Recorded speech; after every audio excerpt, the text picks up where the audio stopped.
তাও তুমি কি করলে? ব্যাস 1 সেকেন্ডে তুমি আমার উপর হাত তুলে দিলে। কি তোমার মধ্যে একটু রেসপেক্ট নাই? আর একটু হলেও ভালোবাসা বেঁচে নই আমার জন্য?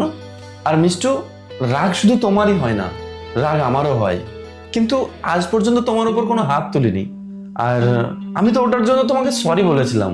আর একটা ছেলে না সবকিছু মেনে নিতে পারে, কিন্তু তুমি যেটা করলে না, সেটা কখনোই মেনে নিতে পারে না। আর হ্যাঁ, আমি তোমার কোনো জিনিসের অভাব রাখবো না। আর কোনো জিনিসের দরকার হলে আমার একটা কল করে নিও, কারণ আমি তো এখানে থাকবো না। একটু বেশি যাচ্ছে না রাম্বো? আমি একটা কথা বলতে চাইছি, সেটা তো শোনো। ঠিক আছে, আমি তোমাকে মাফ করে দিলাম, কিন্তু তারপর তারপর কি? তবুও আমি এই ঘরে থাকতে পারবো না।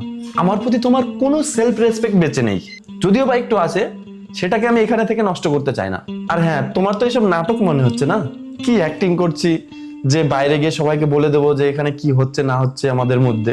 আর হ্যাঁ, তোমাকে একটা কথা বলি শোনো, যখন আমাদের বিয়ে হয়েছিল না, তখন আমাকে লোকজনে কি বলেছিল সেটা কি জানো? যে নিজের বউকে কন্ট্রোলে রাখ। কিন্তু না, তুমি কি জানো আমি ওদের কি বলেছিলাম? সে নিজের ঘর ছেড়ে এসেছে। ওর বাড়িতে যেমন নিজের স্বাধীনতা থাকতো, অতটাই স্বাধীনতা